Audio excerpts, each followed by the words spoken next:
তখন আমার বয়স 40 হবে। সারাদিন পরিশ্রমের কারণে টেবিলে আর বসে থাকার উপায় নেই। কিছুক্ষণ পর পর চোখের পাতা বন্ধ হয়ে যাচ্ছে। বাইরে জানলাটা খুলে তাকালাম। শনশন করে বাতাস বইছে। একটা দমকা হাওয়া আমার ঘরে প্রবেশ করলো। মনে হলো যেন স্বর্গের সুখ গায়ে পরশ বোলাচ্ছে। বাতাসের সাথে ঝমঝমে বৃষ্টিতে চোখ আর খুলে রাখার উপায় নেই। বাইরে শনশন বৃষ্টি, এদিকে ঘুমে চোখ জুড়িয়ে যাচ্ছে। কালকের অফিসের কাজ শেষ না করলে এ মাসের মাইনেটা আটকে যাবে। এই ঘুমিয়ে পড়লেন নাকি? ও বাবু, এই দরজাটা খুলুন, আপনার রাতের খাবার এনেছি। পাঁচু আসছে। অফিসের কাজের চাপে রাতের খাবারের কথা ভুলে গিয়েছি।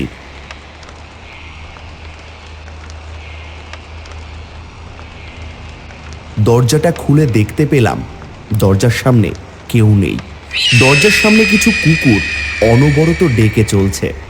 হে কি, পাঁচু দাদা তো এইমাত্র ডাকলো, গেল কোথায়? বাইরে গিয়ে কি দেখবো একবার। এই বৃষ্টির মাঝে কোথায় বা গেল? আজ বুঝে আর খাবার জুটবে না, সারা রাত জল খেয়ে কাটাতে হবে।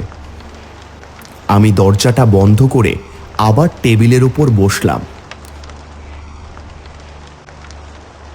হঠাৎ করে একটা দমকা হাওয়ায় লণ্ঠনটা নিভে গেল। হে কি, লণ্ঠনটা যে নিভে গেল! আমার টর্চ লাইটটা কোথায় রাখলাম কিছু তো মনেও পড়ছে না। অনেক খোঁজাখুঁজির পর টর্চটা পেলাম। উফ, এইভাবে কি সারা রাত না খেয়ে থাকা যায়? এত রাতে খাবার পাবোই বা কোথায়? হ্যাঁ, কাজ করি, বাইরে থেকে কোনো হোটেল থেকে কিছু খেয়ে আসি। আমি টর্চ লাইট আর পুরনো দিনের একটা ছাতা নিয়ে বৃষ্টির ভিতর চলতে লাগলাম অন্ধকারের মাঝে। কিছু দূর যেতেই শিয়ালের ডাক কানে ভেসে আসলো। পাঁচু দাদার জন্য আজ বৃষ্টির মাঝে খাবার জন্য বাইরে বের হতে হলো। অন্ধকারের মাঝে তেমন ঠিকঠাক কিছু দেখাও যাচ্ছে না। কোন দিকে যাচ্ছি কিছুই তো বুঝতে পারছি না। ঘর থেকে বের হওয়াটাই বুঝি বোকামি হলো। নতুন জায়গা, তেমন কিছু চিনিও না। হঠাৎ করে কেউ যেন পেছন থেকে উচ্চস্বরে ডেকে ওঠে, এক হাড় হিম করা কণ্ঠ। এইদিকে কোথায় যাচ্ছেন বাবু এত রাতে? আমি পেছন ফিরে তাকিয়ে দেখি একটা লোক। লোকটির সারা শরীর চাদর দিয়ে ঢাকা, চোখ দুটো জল জল করছে। এই জায়গাটা ভালো নয় বাবু, যত তাড়াতাড়ি সম্ভব ফিরে যান। আমি কিছুক্ষণ লোকটার দিকে তাকিয়ে থাকলাম। লোকটা মনে হয় পাগল। পাগল না হলে কেউ এত পুরনো দিনের কাপড় পরে না। কে মশাই আপনি? এত রাত এখানে কি করছেন? লোকটি আমার কথা শুনে খিলখিল করে হেসে উঠল। কি মশাই, আপনি তো আজব লোক, এইভাবে হেসে উঠলেন কেন? আজ শনিবার, আজ সব আত্মা জেগে উঠবে, বাঁচতে চাইলে এখান থেকে পালান। আমি আত্মা ভূত প্রেত বিশ্বাস করি না, এগুলো সব নাটক সিনেমার গল্প বয়ে থাকে। আপনি আপনার জায়গাতে জানতো মশাই, খামোখা আমার সময় নষ্ট করছেন। লোকটি আবার খিলখিল করে হেসে উঠল, তারপর অন্ধকারে মিলিয়ে গেল। আমি কি স্বপ্ন দেখছি? কোন লোকের পাল্লায় পড়েছি? এসব কি হচ্ছে আমার সাথে? বনের সরু পথ ধরে হাঁটছি। মাঝে মাঝে শেয়ালের আওয়াজ শোনা যাচ্ছে। বৃষ্টিটা শেষ হয়ে আকাশে পূর্ণিমার চাঁদ উঠছে। আকাশে তারাগুলো মিটমিট করছে। আমি ক্রমশ এগিয়ে যাচ্ছি। হাতঘড়িটার দিকে চোখ পড়তেই চমকে উঠলাম। তখন প্রায় রাত 1টা বেজে গেছে। হাঁটতে হাঁটতে তো রাত 1টা বেজে গেল। কি জানি এত রাতে কোনো সরাইখানা খোলা থাকবে কিনা। পথ ভুলে কি অন্য রাস্তায় চলে এলাম? কিছু দূর যেতেই তাকিয়ে দেখলাম একটা গরুর গাড়ি ক্রমশ আমার দিকে এগিয়ে আসছে। একটা লোক গরুর গাড়িটা চালাচ্ছে। আমার মনে কিছুটা আশা জাগলো।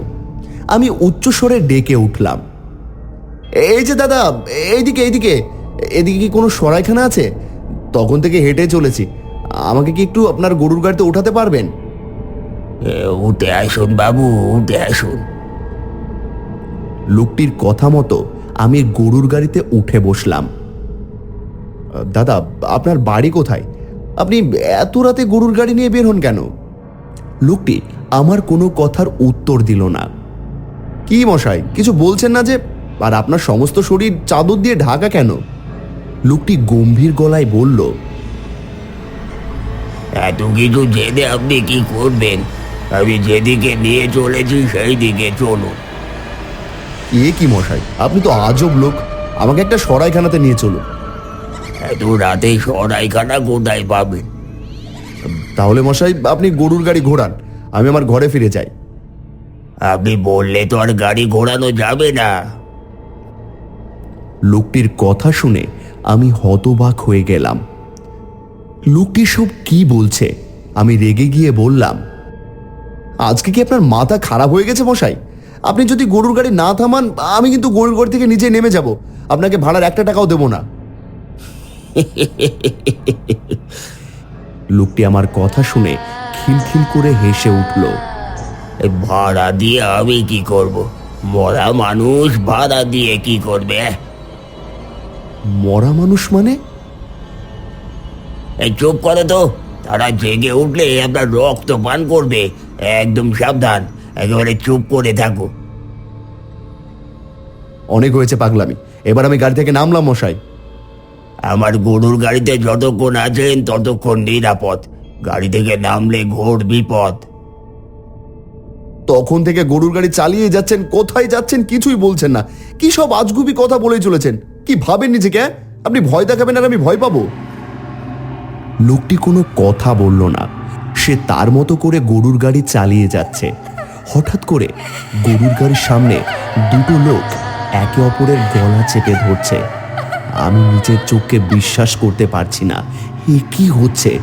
আমি অবাক নয়নে তাদের দিকে তাকিয়ে থাকি। ছাড় ছাড় বলছি, আমাকে ছাড়, না হলে তোকে এইখানে মেরে ফেলে দিব বলে দিচ্ছি। আমার গলা ছাড়ে না, না হলে তোর রক্ত খাবো। মনে নেই বেঁচে থাকতে তোকে কিভাবে মেরেছিলাম? আজকেও তোকে আগুন দিয়ে মারবো। কি হচ্ছে এসব?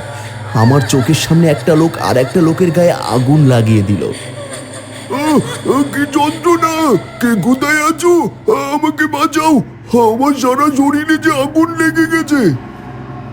দাদা, লোকটাকে বাঁচাতে হবে, না হলে যে লোকটা মারা যাবে। এরা কেউ মানুষ না, আপনাকে মারার জন্য পাঁট পেতেছে। আপনার সরলতায় সুযোগ নিয়ে আপনাকে হত্যা করবে। কতক্ষণ থেকে গাড়িতে বসিয়ে রাখবি? তাকে আমরা গাড়ি থেকে নামাবোই। এই সুযোগ আর তোরা পাবি না, এখান থেকে চলে যা। আমি কি স্বপ্ন দেখছি? কি হচ্ছে আমার সাথে? আমি কিছুই বুঝতে পারছি না। আবার গরুটা এক অজানা পথের দিকে যাত্রা শুরু করলো। কোনো মতেই গরুর গাড়ি থেকে নামবেন না, নামলেই মারা পড়বেন। আমি বোকার মতো শুধু ফ্যাল ফ্যাল করে তাকিয়ে আছি। হঠাৎ করে গরুর গাড়ির সামনে মাটিতে পড়ে একটা লোক করুণ সুরে পানি পানি বলে চিৎকার করছে। আপনার মনে কি কোনো দয়া মায়া নেই? লোকটি যে পানি পানি বলে চিৎকার করছে, তাকে তো আমাদের বাঁচানো দরকার। আমি এবার গাড়ি থেকে নামলাম। না না, এই ভুল করবেন না। এই ভুলের কোনো ক্ষমা নেই। মাটিতে পা ফেলার সাথে সাথে আপনার মরণ ঘনিয়ে আসবে। খিদের জ্বালায় ক্রমশ আমার ধৈর্যের বাঁধ ভেঙে যাচ্ছে। মনে মনে ঠিক করলাম, এইবার যাই ঘটে ঘটুক, আমি গাড়ি থেকে নামবো। এই গাড়িতে আর না। ঘড়িতে কটা বাজে বাবু? এখন তো রাত 3টে বাজে। আপনার গাড়ি আর কতক্ষণ পর গন্তব্যে পৌঁছবে? চুপ করে থাকছেন কেন? মাঝে মাঝে কিছু বলেন না। কি হয় মাঝে মাঝে আপনার? কিছু দূর যেতেই আমার চোখে পড়ল একটা সরাইখানা। গরম তেলে বড় কড়াইয়ে ভাজা হচ্ছে নানা রকম জিনিস। টেবিলে 3-4 জন বসে পকোড়া খাচ্ছে। আমি চিৎকার করে বলে উঠলাম, অনেক হয়েছে, আর না।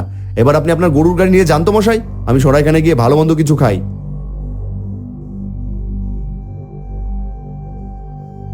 আসুন মশাই, আসুন, গাড়ি থেকে নেমে আসুন, আমাদের সরাইখানায় চলে আসুন। না না না না, খবরদার না। এই ভুল করবেন না মশাই, এটা কোনো সরাইখানা নয়। আপনি আমার সাথে চলুন। খিদের জ্বালাই ততক্ষণে আমার কথা শোনার মতো ধৈর্য হারিয়ে গিয়েছে। কারো কোনো কথা আমার কানে যাচ্ছে না। আমি পাগলের মতো গরুর গাড়ি থেকে নেমে সরাইখানার দিকে গেলাম। আমাকে তাড়াতাড়ি গরম গরম লুচি আর আলুর দম দিন তো। এই সরে দাঁড়া, লোকটাকে বসতে দে। আমি একপাশে কোনো রকমে বসে লুচি আলুর দমের জন্য অপেক্ষা করতে লাগলাম। লোকটা বেশ আজকে জমবে মজা, কি বলো ভোলাদা? কি মশাই, একটু তাড়াতাড়ি দিন, গরু গাড়ি আমার জন্য অপেক্ষা করছে। দেবো দেবো, অবশ্যই দেবো। হারান, ওকে লুচির বাটিটা এগিয়ে দে।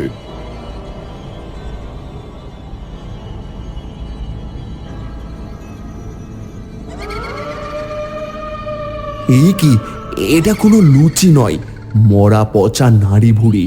লোকগুলোর শরীর থেকে মাংসগুলো আলাদা হয়ে গেল। দূরে তাকিয়ে দেখি গরুর গাড়িটা কোথায় যেন মিলিয়ে গেল। কে তোমরা? আমার কথা শুনে হেসে উঠছো কেন? তোর রক্ত খাবো? অনেকদিন মানুষের রক্ত পান করিনি। শনিবার রাতে রক্ত পান করার মজাই আলাদা। দাঁড়িয়ে দেখছিস কি হারান? লোকটাকে ধর, না হলে পালিয়ে যাবে যে। আমি সমস্ত শক্তি দিয়ে উঠে দাঁড়ালাম। যেদিকে দু চোখ যায় সেদিকে পাগলের মতো ছুটতে শুরু করলাম। এই ধর ধর ধর, লোকটা যে পালিয়ে যাচ্ছে। বেটা পালিয়ে যাবি কোথায়? আজকে তো রক্ত খাবো। কে কোথায় আছো? আমাকে বাঁচাও, বাঁচাও আমাকে। আজ তোকে আমাদের হাত থেকে কেউ বাঁচাতে পারবে না। আমার সামনে একটা আগুনের মশাল নিয়ে দাঁড়িয়ে আছে পাঁচু দাদা। পাঁচু দাদা, পাঁচু দাদা, আমাকে বাঁচাও, এরা যে আমাকে মেরে ফেলবে। এই তুই ভয় পাস না, আমি দেখছি। কিরে, তুই আবার এসেছিস? তোকে না কিছুদিন আগে মেরে গাছে ঝুলিয়ে দিয়েছিলাম, মনে নেই তোর? পাঁচু দাদা আগুনের মশাল নিয়ে তাদের সামনে যেতেই তারা একে একে হাওয়ায় মিলিয়ে গেল। পাঁচু দাদা, এরা কারা? আর আপনি এখানে কি করে এলেন? আজ আমার ঘরে খাবার নিয়ে যাননি কেন? ভয় পাস না, আমি আর বেঁচে নেই। তোকে বড্ড ভালোবাসতাম। তুই মাঝে মাঝে না খেয়ে ঘুমিয়ে পড়তিস, তাই তোকে ডাকতে গিয়েছিলাম এই খাবার কথা মনে করে দিতে। আমার তো সাধ্য নেই খাবার নিয়ে যাওয়ার।